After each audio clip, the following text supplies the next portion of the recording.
Hello दोस्तों, स्वागत है आप लोग का आकाश एजुकेशनल चैनल के ऊपर। मैं आप लोग का दोस्त आकाश। मुझे उम्मीद है कि आप लोग अच्छे होंगे। आज के इस लेक्चर में हम लोग क्लास 10th का मैथमेटिक्स का पार्ट 2 का ज्योमेट्री का चैप्टर नंबर 3 जो कि जिसका नाम है सर्कल।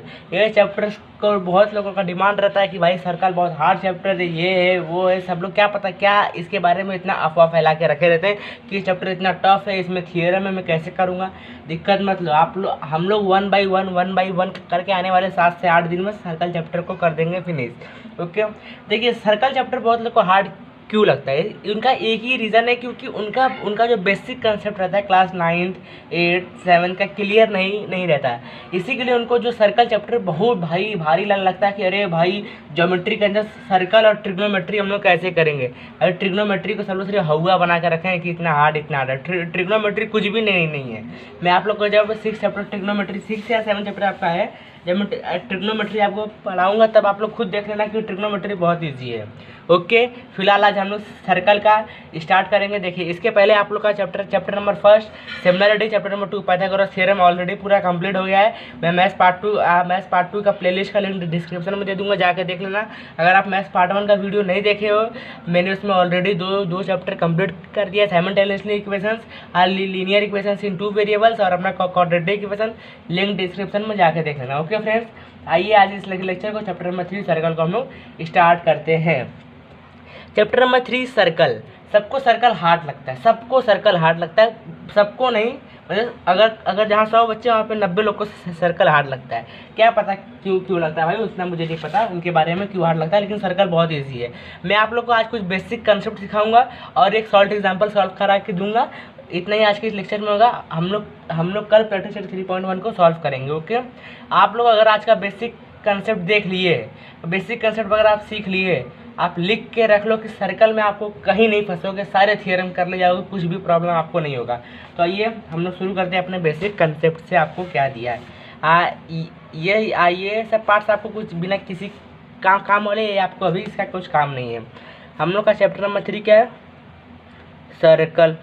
तो हम लोग सर्कल की तरफ बढ़ते हैं। पहले हम लोग सर्कल का बेसिक कंसेप्ट देख लेते हैं कि जो बहुत लोग को मालूम होगा, बहुत लोग भूल गए होंगे। ओके, देखिए सर्कल, पहले मैं एक सर्कल बना लेता हूँ। ये कुछ ऐसे सर्कल आप समझिए, वैसे सर्कल तो ये दिख नहीं रहा, लेकिन आप सर्कल ही इसको मानिए। हमारा एक सर्कल है, बहुत छोटा है, 1 मिनट थोड़ा बड़ा बनाता हूँ। हमारा एक क्या है, सर्कल है।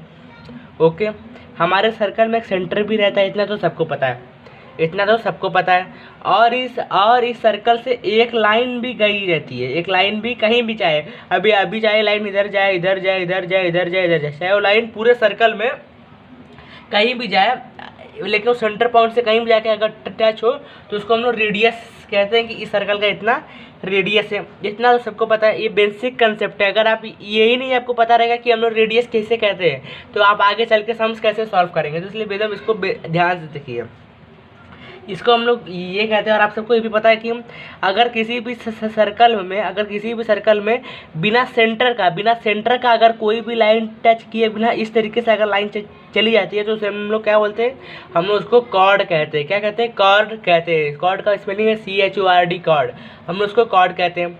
इतना सबको पता है, यही हमारा बेसिक कंसेप्ट है, इतना पता है। और दोस्तों इतना तो आपको पता ही चल गया आपका बेसिक कंसेप्ट क्या है। अगर आप इसी लाइन को आगे एक्सटेंस करके मतलब एकदम स्ट्रेट लाइन कर देंगे तो इसी को हम लोग डायमीटर भी कहते हैं। क्या कहते हैं, डायमीटर कहते हैं। चाहे इसको इधर ऐसे ले लो, चाहे ऐसे ले लो, चाहे ऐसे ले लो, चाहे ऐसे ले लो, इच्छा आपकी, हम लोग उसको डायमीटर भी कहते हैं। इतना आपका बेसिक कंसेप्ट हुआ। अभी आप लोग एक बेसिक कंसेप्ट और सीख लीजिए जो कि आप लोग को प्रैक्टिस 3.1 सॉल्व करने में मज़ा देगा। थोड़ा सर्कल जैसा नहीं है, लेकिन अंडा प्रकार है, लेकिन आप सर्कल ही समझो, ये हमारा सेंटर है।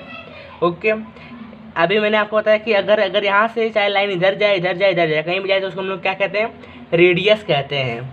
अभी सपोज समझ लीजिए कि आपको इस सर्कल से एक लाइन आपकी गई है, यहाँ पे एक लाइन गई, यहाँ पे एक लाइन दोस्तों गई, इसका कहाँ पे गई, यहाँ पे गई। और आपका ये जो सर्कल का जो आपका जो यहाँ पे जो पॉइंट दिख रहा है, इस पॉइंट से आपको एक लाइन निकल के इस लाइन को यहाँ पे आके क्या कर रही है, टच कर रही है।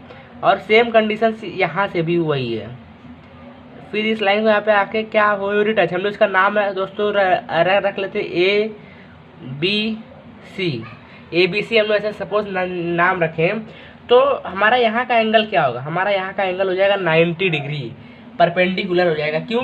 क्योंकि यहाँ पे हमारा टेंजेंट थ्योरम लग गया। आपको सर्कल चैप्टर के सबसे पहला थ्योरम दिया टेंजेंट थ्योरम, आपका यहाँ पे क्या लग गया, टेंजेंट थ्योरम। अभी टेंजेंट थ्योरम होता क्या है ये समझिए।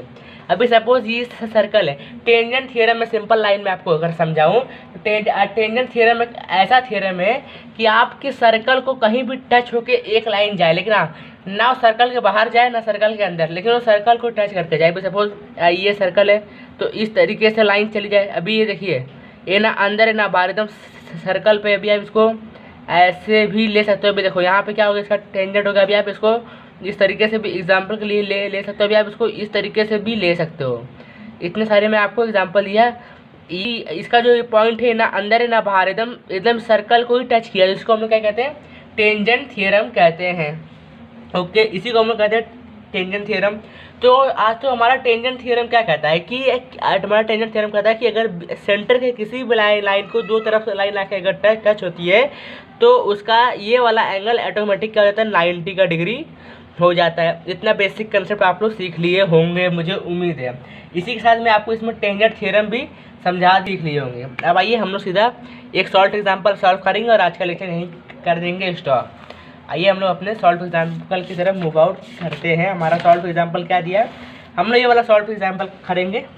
बहुत बहुत बहुत ईजी है, लेकिन बहुत लोग को हार्ड लगता है। यहाँ पे क्या पूछा है, ध्यान से पढ़ो। इन द एडजॉइंट फिगर से सर्कल विद सेंटर डी। देखिए, अगर आपको जो मैं टेंजेंट थ्योरम इसमें जो बताया, अगर इसमें कुछ भी डाउट होगा कमेंट बॉक्स में लिख के पूछ लेना, रिप्लाई पक्का मिलेगा। क्या दिया है, in the adjoint figure circle with centre D. हमारा एक सर्कल दिया और जो इसका जो सेंटर है ये डी है हमारा। फिर क्या दिया, टचेस द साइड, और इसके साइड से भी टच है, ए बी। क्या दिया, angle A C B at A and B if A C B. हमारा ए सी बी आप देखो मैं लिखा भी हूँ 52 डिग्री, आपका ए सी बी 52 डिग्री है। Find measures of angle A D B. आपको ए डी बी को क्या करना है दोस्तों, फाइंड आउट करना है। इतना तो आप लोग समझ ही गए होंगे। भाई हम लोग डायरेक्ट इसको क्या करते हैं, इसको सॉल्व करते हैं। आपके सॉल्व एग्जाम्पल्स, आपको फर्स्ट सॉल्व एग्जाम्पल्स है, तो हम लोग अब इसको सॉल्व करने की कोशिश करते हैं और दोस्तों कामयाब भी हो जाएंगे। ओके, एक बार मैं आपको फिर दिखा दूँ इस सर्कल को। आप लोग ध्यान से देख लो, वरना टेक्स्ट बुक लिए होंगे तो बहुत अच्छी बात, क्योंकि मैं सर्कल बार बार दिखाऊंगा नहीं। ऐसा आप लोग सर्कल देख लिया।